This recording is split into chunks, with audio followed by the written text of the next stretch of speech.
Slavery. So many thoughts come to one's mind when they hear that word. Today, I'm going to discuss the life of a slave that many of you probably don't know of. Her name is Sally Hemings. Sally Hemings was a slave owned by Thomas Jefferson, and she also gave birth to Thomas Jefferson's children. That is the part that shocks most people.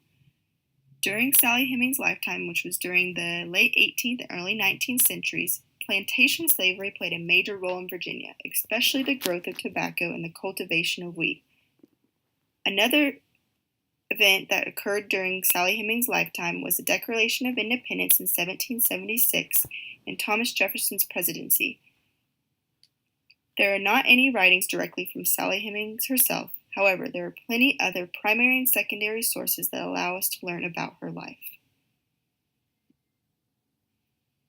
To start off, Sally was born in Charles City County, Virginia on John Wales Plantation in 1773.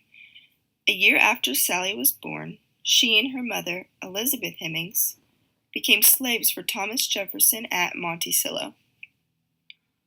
Monticello was Jefferson's plantation located in Charlottesville, Virginia, where he owned hundreds of slaves. The main components of Monticello were a mansion, which is shown on this slide.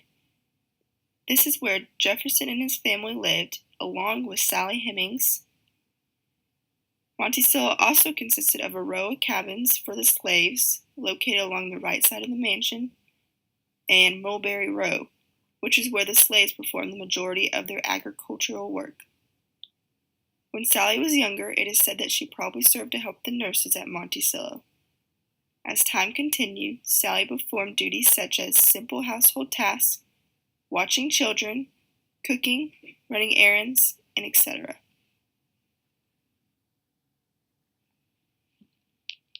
An important turning point was the death of Thomas Jefferson's wife, Martha, in 1782. Jefferson's wife's death is important when learning about Sally Hemings because Sally and Jefferson's relationship began shortly after her death. Also, her death occurred just before Jefferson went to Paris, France to serve as minister. In 1787, Sally went to France with Jefferson's daughter, Maria, or sometimes known as Polly, to join Jefferson. The picture shown on this slide shows where Jefferson lived while in Paris, France. Sally then returned to Monticello in Virginia 2 years later in 1779. In the newspaper Life on the Lowry, Madison Hemings, one of Sally's children, explains that Jefferson basically had to beg Sally to come back to Virginia because she was enjoying France so much. I mean, who wouldn't enjoy France?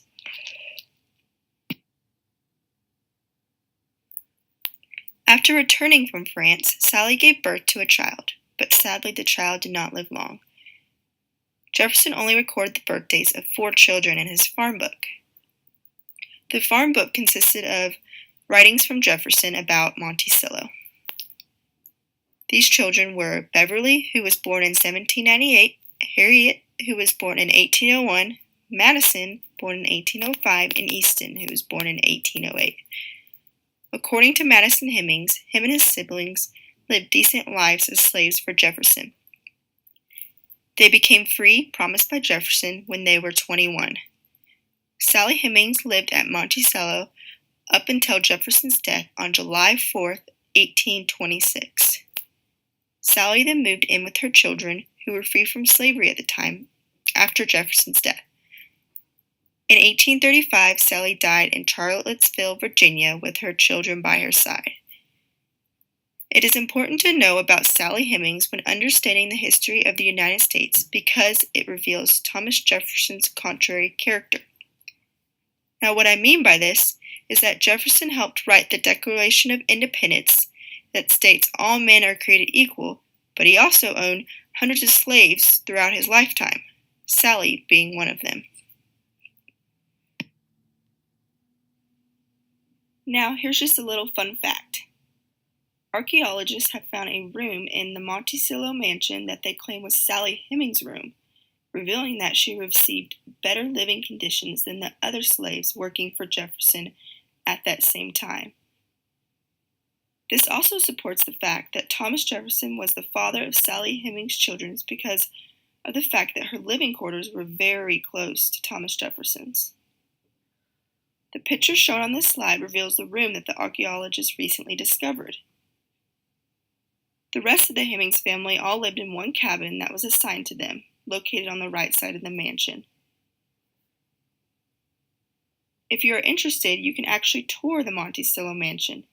It is definitely something I would love to do. The landscape is very beautiful, and it would be interesting to see where Sally lived the majority of her life. Visit www.monticello.org to find out more information on Monticello and how to plan a visit.